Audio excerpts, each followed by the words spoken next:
Good evening and welcome to the LaRouche Movement's weekly battle report. Today is Wednesday, November 5th. I'm Michelle Aaron, your host. We are at a moment of crisis and opportunity. The crisis unfolding before our eyes includes a tremendous breakdown of physical economies in the United States and Europe, famine in Sudan and Gaza, and a drive from the war party that the United States commit regime change in Latin America, that nations of Europe entrench themselves in war against Russia, perhaps to the point of nuclear war. The opportunity lies that we reverse this breakdown entirely, shake off the insanity, and move with strength and energy to a new paradigm for humankind, one marked by increasing lifespans and standards of living for all humanity. In tonight's weekly battle report, we will hear reports on the intervention into this process being made by the Jose Vega for Congress campaign, by the Mexican LaRouche movement in their weekly activities report, by long-term LaRouche organizer Doug Mallouk's special flanking operation that he's been working on, and by Helga Zepp-LaRouche in a new letter initiative.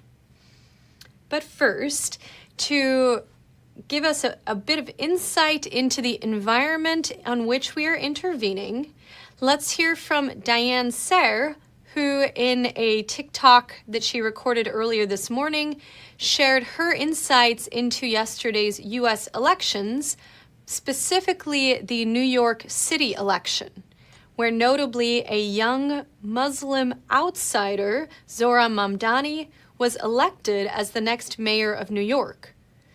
Diane will help us to understand why he won and the challenges that he will face. Good morning. Baxter and I, Baxter, you there? Yes. Would like to share our thoughts with you on what happened in the New York City election yesterday, which is a bit of a revolution, but not surprising at all. And it shows how tone-deaf the political class is. It reminds me very much of what happened to Hillary Clinton, who couldn't imagine that people really hated what she represented, that people did not appreciate her getting paid $300,000 a pop or whatever it was to go speak in front of Goldman Sachs bankers while she ignored the deplorables in Michigan and the middle of the country. And remember all the crying reporters? They couldn't imagine that people wouldn't drink the Kool-Aid, that people didn't believe their propaganda. Well, guess what? You may have noticed that there were tens of thousands of people, particularly young people, in the streets of Manhattan protesting the genocide going on in Gaza. And a large number of those young people also happen to be Jewish, which the news media never tells you. But they can recognize, they know what their grandparents suffered during the Holocaust. And if you have an Israeli regime which is continuing the things that they were taught were so evil, starving people, torturing people, obliterating people, calling people cockroaches and insects, which is how the Nazis referred to the Jews. You don't have to be a genius to figure out that that's the same policy, and it is abhorrent to Americans. Now, the fact that they organized for Zohran Mamdani is very appropriate. In the United States, Americans believe you take your grievances to the ballot box. That's what people did. Mamdani had 104,000 volunteers who knocked on 3 million doors. People used the constitutional process here to elect someone who did not represent the murderous power elite, which Andrew Cuomo did. Curtis Sliwa at least kept his principles, didn't drop out, wouldn't support someone. We were all told how horrible Cuomo was, how he killed the people in the nursing homes. And he did, didn't he? He put people who had tested positive, who were sick with COVID, the most vulnerable population, back into the nursing homes. And then you're going to tell us to vote for him? Wake up. Stop it.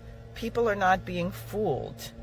Now, Mayor-elect Mamdani is going to have a big challenge ahead of him, because unless he's actually willing to take on Wall Street, it's going to be very hard for him to deliver on the policies that he intends to implement. But I was happy to hear in his victory speech last night, he didn't abandon them. He didn't soft pedal or back down on things that he thinks are necessary for the well-being of the people of New York.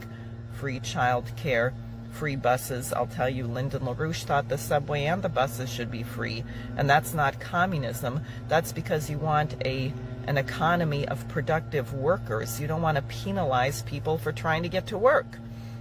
But we have Madison Square Garden and the Yankee Stadium that don't pay any property taxes in New York City. So this should be a wake-up call. It's also a hopeful note that the American process works. It says more about the dynamic than about Mamdani. I don't know him well. I've met him. But it is for the people to insist that he follows through and makes New York City a beautiful city, and as it should be, as Alexander Hamilton and George Washington intended. And he's going to need cooperation from the federal government.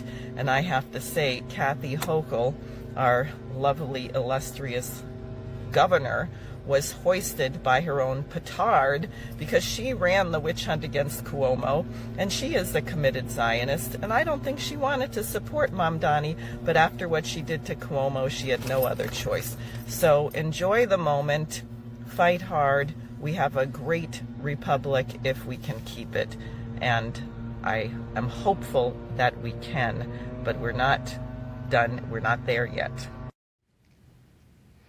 Thank you, Diane. Now to our interventions. This past Sunday, the Jose Vega for Congress in New York's 15th Congressional District campaign held a town hall meeting, which they titled, "The Bronx is Gaza West, Rebuilding Starts Here and There." Speakers at the meeting included Jose Vega, Diane Sare, and devoted combat veteran activists against the genocide taking place in Gaza, Lieutenant Colonel Tony Aguilar and Josephine Guilbeault. So we're going to watch a short report back from the meeting by Diane Sare. Then we'll go straight to a short excerpt of her remarks to the meeting, and then we'll flip through a couple of photos. On Sunday, I was fortunate enough to participate in a campaign meeting of Vega for Congress held in the Bronx, which was really fascinating. It was held in a boxing gym run by a Puerto Rican nationalist organizer. There were about 70 people there from every imaginable background. Jose Vega had invited Josephine Guilbeault and Lieutenant Colonel retired Tony Aguilar, both of them veterans who have been extremely outspoken and even been arrested in the Congress for opposing the genocide in Gaza. And what emerged as the meeting proceeded was that people had come together from every imaginable background, walk of life, to rally behind Jose's campaign because they see him as someone who actually means what he says and who won't sell them out. I spoke about Lyndon LaRouche as someone who has to become known in the United States, that his conception of physical economy is urgently needed to deal with the current crisis. I think people signed up to get active. There were other candidates there, a man running against Hakeem Jeffries, and I think this has very interesting implications for what is going to happen in the United States and the potential for organizing around LaRouche's ideas.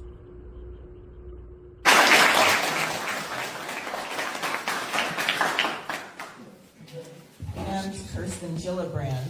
And I know everyone's heard a lot, and so I will not be long-winded, but I do have to tell you a few things. One person that every person in this nation has to get to know is Lyndon LaRouche. Linda LaRouche, who was called anti-Semitic, racist, crook, cult leader, fanatic, and everything else long before it was popular, and waged a battle with the Anti-Defamation League of B'nai B'rith, which is rapidly losing its reputation, was the foremost economist and economic forecaster that our nation has known. And he would have been interested in a little something that occurred while people were out trick-or-treating on Halloween, which is that the Federal Reserve had to rustle up $24.4 billion for overnight lending, a greater amount than it has issued any time since 2020. Now, I know for people from the Bronx, $24 billion isn't that much money, but it's actually... Thank you. And then we'll look at a couple of photos. There's Jose speaking. Jose again, you can see behind him this beautiful poster. Let's go back one, please. Yes, so he has this beautiful poster, "Let's Save the Bronx, Vote Vega." Thank you. And then you can see the room's pretty packed. There's the other speakers, Josephine Gilbo and Tony Aguilar, and also Dennis Speed, who people know, people on this program know.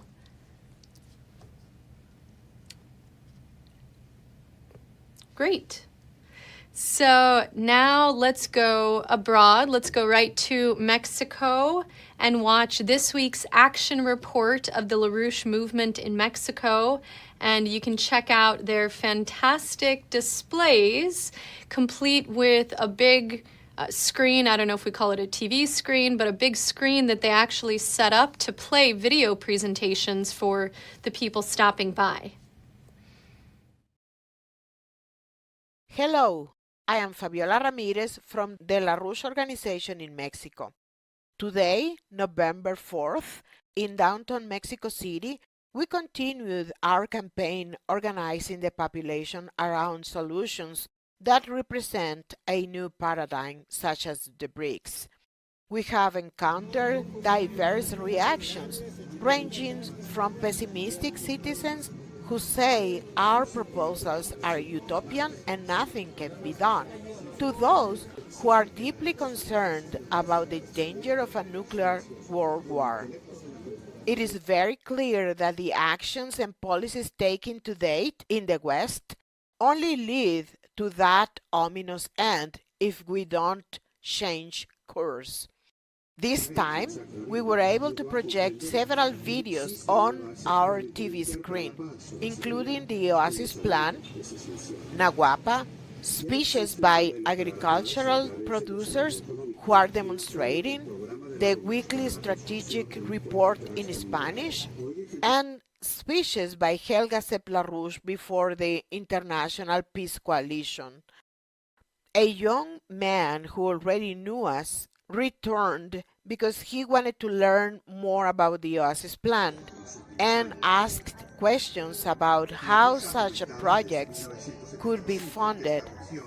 When we spoke to him about national banking and credit, he continued to question whether the type of banking we propose wouldn't allow those who currently own the financial system to do everything possible to maintain their control, concluding that by preserving their corrupt system, they are pushing us toward a nuclear war. Among his arguments, he stated that it is within our power to change the governments that have allowed such a behavior. And, of course, he felt he had to take action and join the upcoming efforts to organize other citizens. Saludos, and see you soon. Gracias, Fabiola.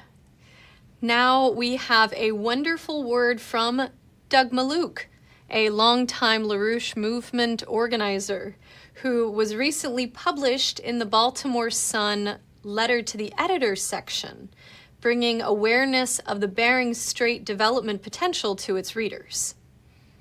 Doug Mallouk, and I have been a proud member of the Lyndon LaRouche political movement for, well, let's just say I didn't join last week or the week before. I wanted to talk to our members, our activists, and our supporters about one particular flanking operation we can run, namely the submission of letters to the editors in the various locales in which we find ourselves. I've gotten several of my letters published over the years in my local newspaper of record, so to speak, the Baltimore Sun, but I'm convinced that the Baltimore Sun is not the only newspaper in the world that will publish these kinds of submissions. So here are a couple of things I would suggest. First of all, if you're going to write a letter to the editor, have something important to say. You're not writing a letter to get your name in print.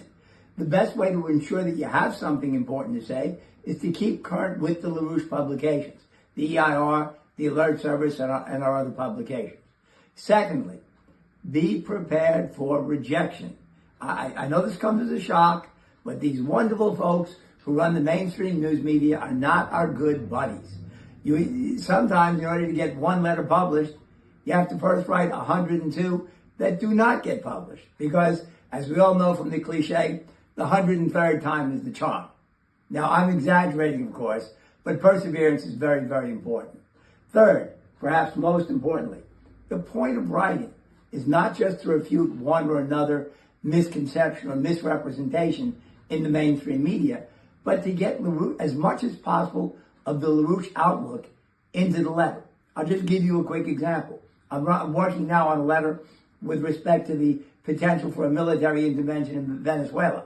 Are we opposed to that? Well, of course we are. So are any number of garden variety leftist organizations. But what we're saying that's different is, number one, this is not about drugs, because the Trump administration, like previous administration, has been protecting money laundering activity. And number two, what it is about is stopping China from getting a foothold for the Belt and Road Initiative in Central and South America. These are things that are unique to the outlook of Mr. LaRouche. And this is the kind of thing that I think our letter should be talking about. This is what the bad guys have been trying to suppress for decades. Now, last thing is this. I'm not representing myself as any kind of expert on letter writing. I make no such claims. But anyone who is willing to try to do something like this, I'd be happy to work with you on it. And you can contact me through any of your local LaRouche representatives. I'd be glad to work with you at any point. Thank you. Thank you, Doug. And another way you can get in touch and get connected with Doug is through our email address here, info@laroucheorganization.com. We can't wait to see your letters. Now, on November 5th, today, Helga Zepp-LaRouche issued a new letter titled Zepp-LaRouche Open Letter, Replicate Cusa's Thinking and Initiate a New Renaissance for Our World Today. That's the title of the letter, calling for representatives of all religions and cultures around the world to start a dialogue to solve the strategic crises facing mankind, inspired by Nicholas of Cusa's coincidence of opposites method of thinking, as recently emphasized by Pope Leo XIV in his October 25th Jubilee audience sermon. A brief excerpt from the letter reads, "We want to bring this extremely important intervention by Pope Leo XIV to your attention because it does provide a new approach to the challenges mentioned above. The Schiller Institute would like to invite you to start a dialogue among representatives of different religions, but also among academics, think tanks, and generally people of goodwill, to apply Cusa's method of the coincidence of opposites to the urgent problems of the present situation. Just as Nicholas of Cusa was the most important intellectual influence for the Golden Renaissance of the 15th century, we can replicate his thinking and initiate a new renaissance for our world today." So you may wish to use Helga's letter in your organizing. You can print it out, circulate it, send it to people. If you go to the Schiller Institute website where the letter is located, as you see the image here, when you scroll down on the page, you'll see a link to a whole subpage of supporting materials. Also busy, Mrs. Zepp-LaRouche this morning conducted an interview, which is available on the EIR.news platform, so the YouTube site or the EIR.news page for the Daily Alert. The interview was with the Russian Federation's first deputy permanent representative at the United Nations. This is Dmitry Polyansky. And the interview, which I was able to watch live, definitely conveys the concept that it's titled for, Russia's concept of a peace order. So yeah, please watch this interview in its entirety, very worthwhile. Now, finally, a future battle report. This weekend is the November 8th to 9th International Conference of the LaRouche Movement, titled Emancipation of Africa and the World Majority, a Challenge for Europe. This conference will be held in person in Paris, but will be live streamed and translated simultaneously into French. Well, French is the local language, excuse me. It'll be translated also into English, Spanish, and German. So to get the information, how you can get both the broadcast in the original language, but also the translations, register for the conference. We include a link for registering on the French Movement's website. You can find that information out. So what a tremendous intervention we saw tonight, from Jose Vega's Townhall Meeting to Doug Mallouk's letter writing flank to the street organizing in Mexico City yesterday, and Helga Zepp-LaRouche's leadership on the principles of dialogue to create peace. We're concluding the battle report now, so now is a very good moment to take a minute and register for this weekend's Paris conference. And as always, please send in your organizing reports to info@laroucheorganization.com. See you next week.